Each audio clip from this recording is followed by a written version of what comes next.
Darling ಬಂದೆ. Views ಬರಲ್ಲ ಅಂತ ಗೊತ್ತಿದ್ರೂ ಒಂದು ಮಂಡುತನಕ್ಕೆ ಕೈ ಹಾಕಿದ್ದೀನಿ. ಐ ಥಿಂಕ್ ನನ್ನ ಪ್ರಕಾರ ಚಾನಲಲ್ಲೇ ಫಸ್ಟ್ ಟೈಮ್ ಈ ಥರ ಮಾಡ್ತಿದ್ದೀನಿ. 6 ಸಿನಿಮಾಗಳ ಟ್ರೈಲರ್ಗಳನ್ನು ರಿವ್ಯೂ ಮಾಡಿದ್ದೀನಿ. ಯಸ್, ಹಾಯ್ ಹಲೋ ನಮಸ್ಕಾರ. ನೀವು ನೋಡ್ತಾ ಇದ್ದೀರ ನನ್ನ ಪ್ರಕಾರ. ಈ ವಿಡಿಯೋಗೆ ಬರೋ ವ್ಯೂಸೇ ಕಡಿಮೆ, ಸೊ ನೋಡಿದವರು ದಯವಿಟ್ಟು ನಿಮ್ಮ ಫ್ರೆಂಡ್ಸ್ ಹತ್ರ ಶೇರ್ ಮಾಡಿ. ಇದರಲ್ಲೇನು ನನ್ನ ಪರ್ಸ್ನಲ್ ಕತೆ ಪೂರ್ಣ ಹೇಳ್ತಿಲ್ಲ. ರೀಸೆಂಟಾಗಿ ಈ ಸಿನಿಮಾಗಳನ್ನ ನೋಡ್ಬೋದಪ್ಪ ಅನ್ನೋ ಒಂದು ನಂಬಿಕೆ ಹುಟ್ಟಿಸಿರೋ ಕನ್ನಡ ಸಿನಿಮಾಗಳ ಟ್ರೈಲರ್ನ ರಿವ್ಯೂ ಮಾಡಿದ್ದೀನಿ. ವಿಡಿಯೋದಲ್ಲಿ ಸುಮಾರು ಸಿನಿಮಾಗಳಿವೆ, ಡೈರೆಕ್ಟಾಗಿ ವಿಡಿಯೋ ಒಳಗೆ ಧುಮುಕುವ. ಹಾಗೆ ನೀವು ಈಗ ತಾನೇ ನಮ್ಮ ಚಾನಲ್ಗೆ ಬಂದಿದ್ದರೆ ವಿಡಿಯೋನ ಫುಲ್ ನೋಡಿ, ಇಷ್ಟ ಆದರೆ ಮಾತ್ರ ಸಬ್ಸ್ಕ್ರೈಬ್ ಮಾಡ್ಕೊಂಡು ಸಪೋರ್ಟ್ ಮಾಡಿ. Case of Kondana from the makers of Seetharam Benoy. ಕನ್ನಡದಲ್ಲಿ ಈಗಲೂ ಒಂದು ಒಳ್ಳೆ ಥ್ರಿಲ್ಲರ್ ಡ್ರಾಮಾನ ಯಾರಿಗಾದರೂ ಸಜೆಸ್ಟ್ ಮಾಡುವಾಗ ನಾನು ಈ ಸಿನಿಮಾದ ಹೆಸರನ್ನ ತಗೋತೀನಿ. ಸೊ ಅಂತಹ ಸಿನಿಮಾದ ತಂಡದಿಂದ ಮತ್ತೊಂದು ಸಿನಿಮಾ ಬರ್ತಾ ಇದೆ, ಅದು ಕೂಡ ಥ್ರಿಲ್ಲರೇ. ಇಂಟ್ರೆಸ್ಟಿಂಗ್ ವಿಚಾರ ಏನಂದರೆ 80% ಸಿನಿಮಾ ಒಂದು ರಾತ್ರಿಯಲ್ಲಿ ಕೊಂಡಾಣ ಅನ್ನೋ ಒಂದು ಜಾಗದಲ್ಲಿ ನಡೆಯುತ್ತಂತೆ. ಒಂದು ದೊಡ್ಡ ಕ್ರೈಮ್ ನಡೆದು ಹೋಗಿದೆ, ಅದರ ಮೈನ್ ಸಸ್ಪೆಕ್ಟ್ನ ಹಿಡಿದಿದ್ದಾರೆ, ಬಟ್ ಈಗ ಅವನು ತಪ್ಪಿಸ್ಕೊಂಡಿದ್ದಾನೆ. ಹೈಯರ್ ಅಫಿಷಿಯಲ್ಸ್ಗೆ ಈಗ ನಡೆದ ಕ್ರೈಮ್ಸ್ಗಳು ಕಂಟಿನ್ಯೂ ಆದರೆ ಹೇಗೆ ಅನ್ನೋ ಒಂದು ಭಯದ ಜೊತೆಗೆ ಈಗ ಸಿಕ್ಕಿರೋ ಸಸ್ಪೆಕ್ಟ್ನೂ ಕಳ್ಕೊಂಡು ಇದ್ದಿದ್ದ ಕ್ಲೂನು ಕೈಬಿಟ್ಟು ಹೋಗಿದ್ದಕ್ಕೆ ಟೆನ್ಷನ್ ಆಗಿದ್ದಾರೆ. ಸೊ ಅದರಿಂದ ಕೇಸ್ನ ಸಾಲ್ವ್ ಮಾಡ್ತಿದ್ದ ಒಬ್ಬಳು ಲೇಡಿ ಆಫೀಸರ್ಗೆ ಅಸಿಸ್ಟ್ ಮಾಡೋಕ್ಕೆ ಅಂತ ನಮ್ಮ ಹೀರೋನ ಕರೆಸ್ಬೋದು. ಆ್ಯಂಡ್ ಅದಾದ ನಂತರ ಪೊಲೀಸ್ ಅವ್ರು ಏನೇ ಪ್ಲ್ಯಾನ್ ಮಾಡಿದ್ರು ಆ ಪ್ಲ್ಯಾನ್ ಆ ಕ್ರಿಮಿನಲ್ಸ್ಗೆ ಗೊತ್ತಾಗ್ತಾ ಇದೆ. ನೆಕ್ಸ್ಟ್ ಏನು ಮಾಡ್ತಾರೆ, ಹೇಗೆ ಹಿಡಿತಾರೆ ಆ ಕ್ರಿಮಿನಲ್ಸ್ಗಳನ್ನು ಅನ್ನೋದೇ ಈ ಸಿನಿಮಾ ಅಂತ ನನಗೆ ಟ್ರೈಲರ್ ನೋಡಿ ಅನ್ನಿಸ್ತು. ಟೆಕ್ನಿಕಲಿ ಸ್ಟ್ರಾಂಗ್ ಇದ್ದಾರೆ, ಕ್ಯಾಸ್ಟ್ ವೈಸ್ ಈ ಸಲ ಸ್ವಲ್ಪ ಅಪ್ಗ್ರೇಡ್ ಆಗಿದ್ದಾರೆ. ನೋಡೋಣ, ಜನವರಿ 26ಕ್ಕೆ ಸಿನಿಮಾ ರಿಲೀಸ್ ಆಗ್ತಾ ಇದೆ.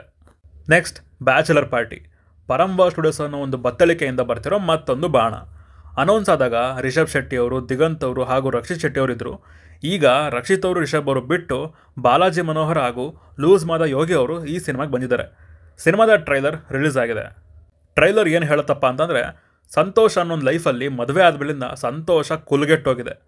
ಆ ಸಂತೋಷನ ಹುಡುಕೊಂಡು ಬ್ಯಾಚುಲರ್ ಪಾರ್ಟಿಗೆ ಹೋದಾಗ ಅಲ್ಲಿ ಅವನ ಚೈಲ್ಡ್ಹುಡ್ ಫ್ರೆಂಡ್ ಮ್ಯಾಡಿನ ಮತ್ತು ಅವರ ಸ್ಕೂಲ್ ಟೀಚರ್ನ ಮೀಟ್ ಆಗ್ತಾನೆ.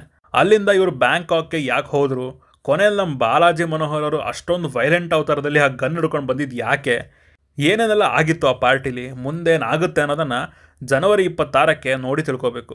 ಲೂಸ್ ಮಾದ ಯೋಗಿ ಅವ್ರಿಗೆ ಈ ಸಿನಿಮಾ ಕಂಬ್ಯಾಕ್ ಆಗಬೇಕು ಅಂತ ನನ್ನ ಆಸೆ. ನೆಕ್ಸ್ಟ್ ರಂಗಸಮುದ್ರ, ಮತ್ತೊಂದು ಹೊಸ ಅಪ್ಪಟ ಕನ್ನಡ ಮಣ್ಣಿನ ಸೊಗಡಿರುವಂತಹ ಸಿನಿಮಾ ಅಂದರೆ ತಪ್ಪಾಗಲ್ಲ. ಯಾಕಂದರೆ ಅಷ್ಟು ರೂಟೆಡಾಗಿ ಕಾಣಿಸ್ತು ನನಗೆ ಸಿನಿಮಾದ ಟ್ರೈಲರ್. ಯಾವುದೇ ದೊಡ್ಡ ಸ್ಟಾರ್ ಇಲ್ಲ, ಯಾವುದೇ ಬೇಡದೇ ಇರೋ ಎಲಿಮೆಂಟ್ಸ್ ನನಗೆ ಕಾಣಿಸ್ಲಿಲ್ಲ ಟ್ರೈಲರ್ನಲ್ಲಿ. ಪಾತ್ರಗಳನ್ನು ಪರಿಚಯಿಸಿ ಅವುಗಳ ಗುರಿನ ನಮಗೆ ನೀಟಾಗಿ ತಿಳಿಸಿದ್ದಾರೆ.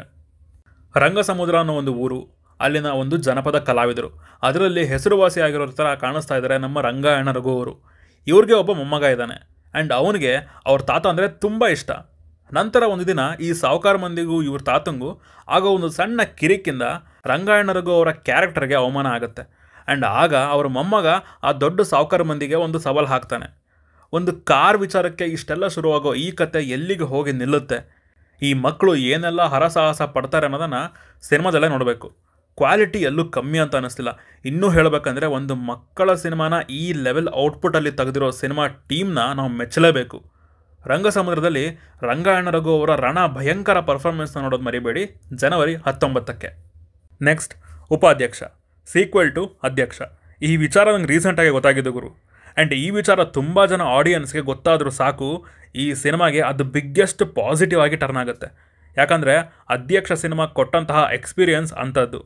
ಕಂಪ್ಲೀಟ್ ಒಂದು ಫನ್ ರೈಡ್ ಅನ್ಬೋದು. ಕ್ರೇಜಿ ಹಾಡುಗಳು, ಮಸ್ತ್ ಕಾಮಿಡಿ ಸೀನ್ಸ್ಗಳು, ಓವರಾಲ್ ಒಂದು ಒಳ್ಳೆ ಕಾಮಿಡಿ ಎಂಟರ್ಟೈನರ್ ಆಗಿ ಸಖತ್ತು ದೊಡ್ಡ ಹಿಟ್ ಆಗಿತ್ತು ಅಧ್ಯಕ್ಷ. ಈಗ ಅದೇ ಗೆಜ್ಜೆಪುರದಲ್ಲಿ ನಮ್ಮ ಉಪಾಧ್ಯಕ್ಷರು ಅದೇನು ಕಿತಾಪತಿ ಮಾಡೋರೆ ಅಂತ ನೋಡಿದ್ರೆ ಮತ್ತೆ ಶಿವರುದ್ರೇಗೌಡನ ಮಗಳ ಜೊತೆ ಆಟಿಕೆ ಆಡ್ಕೊಂಡು ಜೂಟಾಗವ್ರೆ. ಈ ಸಲ ಶಿವರುದ್ರೇಗೌಡರ ಗನ್ನಿಂದ ಬುಲೆಟ್ ಎಲ್ಲಿಗೂ ಫೈರ್ ಆಗುತ್ತೆ ಅಂತ ಜನವರಿ 26ಕ್ಕೆ ನೋಡಿ ತಿಳ್ಕೋಬೇಕು. ಅಧ್ಯಕ್ಷರು ಕೂಡ ಈ ಸಿನಿಮಾದಲ್ಲಿದ್ದಾರೆ ಗುರು. ಟ್ರೈಲರಲ್ಲಿ ಒನ್ಲೈನರ್ಸ್ಗಳು ಸಖತ್ತಾಗಿದ್ದವು. ನೀವು ಸಗಣಿನೂ ಹಾಕ್ತೀರಾ ಅನ್ನೋದಂತೂ ಕೆಟ್ಟ ಕಾಮಿಡಿ. ನಮ್ಮ ದಾವಣಗೆರೆ ಹುಡುಗಿ ಹೀರೋಯಿನ್ ಅದರಪ್ಪ. ನಮ್ಮ ದಾವಣಗೆರೆ ಜನ ಯಾರು ನೋಡತ್ತೀರೋ, ಸಿನಿಮಾ ರಿಲೀಸ್ ಆದಾಗೂ ಹಾಗೆ ನೋಡಿ ಸಪೋರ್ಟ್ ಮಾಡಿರಿ. ನೆಕ್ಸ್ಟ್ ಕೋಳಿ ಹೆಸರು ಅಂದರೆ ಕೋಳಿ ಸಾರು. ಸುಮಾರು ಫಿಲ್ಮ್ ಫೆಸ್ಟಿವಲ್ಗಳಲ್ಲಿ ಹೆಸರು ಮಾಡಿರೋ ಈ ಸಿನಿಮಾ ಜನವರಿ 26ಕ್ಕೆ ರಿಲೀಸ್ ಆಗ್ತಾ ಇದೆ. ಈ ಸಿನಿಮಾದ ಡೈರೆಕ್ಟರ್ ಬಂದು ಚಂಪಾ ಪಿ ಶೆಟ್ಟಿ ಅಂತ. ಮೇಯ್ನ್ ಲೀಡ್ ಆಗಿ ಅಕ್ಷತಾ ಪಾಂಡವಪುರ ಅವರು ಕಾಣಿಸ್ಕೊಂಡಿದ್ದಾರೆ. ಟ್ರೈಲರ್ ನೋಡಿದಾಗ ಗೊತ್ತಾಗಿದ್ದು ಈ ಸಿನಿಮಾ 1980ರಲ್ಲಿ ಒಂದು ಹಳ್ಳಿಯಲ್ಲಿ ನಡೆಯುವಂತಹ ಕತೆ ಅಂತ. ಹುಚ್ಚಿರಿ ಅನ್ನೋ ಒಬ್ಬಳು ಹೆಂಗಸು ತನ್ನ ಮಗಳಿಗೆ ಒಂದು ಕೋಳಿ ಸಾರನ್ನು ಮಾಡಿಕೊಡೋ ಪ್ರಾಸೆಸ್ಸಲ್ಲಿ ಏನೆಲ್ಲ ತ್ಯಾಗಗಳನ್ನು ಮಾಡ್ತಾಳೆ, ಯಾವ ಯಾವ ಕಷ್ಟಗಳನ್ನು ಎದುರಿಸ್ತಾಳೆ, ಕೊನೆಗಿಷ್ಟೆಲ್ಲ ಕಷ್ಟಪಟ್ಟ ಮೇಲೆ ಅವಳ ಮಗಳಿಗೆ ಕೋಳಿ ಸಾರನ್ನ ಮಾಡಿಕೊಟ್ಲಾ ಇಲ್ವಾ ಅನ್ನೋದೇ ಈ ಸಿನಿಮಾ. ತುಂಬ ಸಿಂಪಲ್ ಪ್ಲಾಟಲ್ಲಿ ಒಳ್ಳೊಳ್ಳೆ ಸಿಚುವೇಶನ್ಸ್ಗಳನ್ನು, ಹಾರ್ಡ್ ಹಿಟ್ಟಿಂಗ್ ಮೂಮೆಂಟ್ಸ್ಗಳನ್ನು ಬರ್ಕೊಂಡಿದ್ದಾರೆ ಅಂತ ನಂಗೆ ಅನ್ನಿಸ್ತಾ ಇದೆ. ಲಾಸ್ಟ್ ಟೈಮ್ ಅಕ್ಷತಾ ಅವರು ಪಿಂಕಿಯಲ್ಲಿ ಅನ್ನೋ ಒಂದು ಸಿನಿಮಾದ ಮೂಲಕ ನಮ್ಮ ಮುಂದೆ ಬಂದಿದ್ದರು, ಬಟ್ ಆ ಸಿನಿಮಾನ ನಾನು ಮಿಸ್ ಮಾಡಿಕೊಂಡೆ. ಈ ಸಲ ಇದನ್ನ ಮಿಸ್ ಮಾಡ್ಕೋಬಾರ್ದು ಅಂತ ಇದ್ದೀನಿ. ನೆಕ್ಸ್ಟ್ 17/8 ಡೈರೆಕ್ಟೆಡ್ ಬೈ ಪೃಥ್ವಿ ಕೊಣನೂರು. ಆವಾಗಲೇ ಹೇಳಿದ್ನಲ್ಲ ಪಿಂಕಿಯಲ್ಲಿ, ಅದರ ಡೈರೆಕ್ಟರ್ ಇವರೇ. ಈ ಸಲ ಅವರ ಇನ್ನೊಂದು ಸಿನಿಮಾ ಬರ್ತಾ ಇದೆ, ಮಿಸ್ ಮಾಡ್ಕೋಬಾರ್ದು ಅಂತ ಅನ್ಕೋತಾ ಇದ್ದೀನಿ. ಇವ್ರು ಸ್ವಲ್ಪ ಸೌತ್ ಬೆಂಗಳೂರು ಕಡೆ ಗಮನ ಕೊಟ್ಟು ಶೋಸ್ ಹಾಕಿದ್ರೆ ಖಂಡಿತ ಹೋಗೋಕ್ಕೆ ಟ್ರೈ ಮಾಡ್ತೀನಿ. ಇನ್ನು ಟ್ರೈಲರ್ ವಿಚಾರಕ್ಕೆ ಬಂದರೆ, ಈ ತರಹದ ಕಥೆನ ಸುಮಾರು ಎಕ್ಸ್ಪೀರಿಯೆನ್ಸ್ ಮಾಡಿದ್ವಿ ನಾವುಗಳು. ಹೇಗೆ ಅಂತೀರಾ? ಮಚಾ ಲಿಂಕ್ ಕಳಿಸೋ, ಹೊಸ ವೀಡಿಯೋ ಬಂದಿದಂತೆ, ಲಿಂಕ್ ಶೇರ್ ಮಾಡಿ ಶಿಷ್ಯ. ಈ ಥರ ಎಲ್ಲ ವೀಡಿಯೋಸ್ಗಳನ್ನು ಶೇರ್ ಮಾಡಿಕೊಂಡು ನೋಡಿರೋ ಎಷ್ಟೋ ಜನ ಈ ವಿಡಿಯೋನ ನೋಡ್ತಾ ಇದ್ದಾರೆ. ನಾನೇನು ಸಾಚ ಅಲ್ಲ ಗುರು, ನಾನು ಅದನ್ನೆಲ್ಲ ಮಾಡಿರೋನೆ. ನಾವುಗಳಿದನ್ನ ಎಕ್ಸ್ಪೀರಿಯೆನ್ಸ್ ಮಾಡಿದ್ದೀವಿ. ಸೊ ಆ ಥರ ಆದಾಗ ನಾವು ನೋಡೋ ವಿಡಿಯೋ ಒಳಗಡೆ ಇದ್ದವ್ರ ಗತಿ ಏನಾಗುತ್ತೆ ಅನ್ನೋದನ್ನು ಈ ಸಿನಿಮಾ ತೋರ್ಸೋಕ್ಕೆ ಹೊರಟಿದೆ. 17-18 ವರ್ಷದ ಟೀನೇಜರ್ಸ್ ಕ್ಲಾಸ್ ರೂಮಲ್ಲಿ ಕುಚ್ಚು ಮಾಡುವಾಗ ವಿಡಿಯೋ ಮಾಡ್ಕೊಂಡಿರ್ತಾರೆ, ಆ್ಯಂಡ್ ಅದು ಲೀಕ್ ಆಗುತ್ತೆ. ನಂತರ ಏನೇನೆಲ್ಲ ಆಯಿತು ಅನ್ನೋದನ್ನು ಈ ಸಿನಿಮಾ ಜನವರಿ 26ಕ್ಕೆ ಹೇಳೋಕ್ಕೆ ಹೊರಟಿದೆ. ಸೊ ಇದಿಷ್ಟೇ ಗುರು ಇವತ್ತು ಹೇಳಬೇಕು ಅಂದ್ಕೊಂಡಿದ್ದು. ಒಂದೇ ದಿನ ಸುಮಾರು 5 ಸಿನಿಮಾಗಳು ರಿಲೀಸ್ ಆಗ್ತಾಯಿದೆ. ಯಾವ್ದು ನೋಡಬೇಕು ಯಾವುದು ಬಿಡಬೇಕು ನನಗೆ ಕೆಟ್ಟ ಕನ್ಫ್ಯೂಷನ್ನು. ಬಟ್ ಸಾಧ್ಯವಾದಷ್ಟು ಎಲ್ಲದನ್ನೂ ಕವರ್ ಮಾಡ್ತೀನಿ.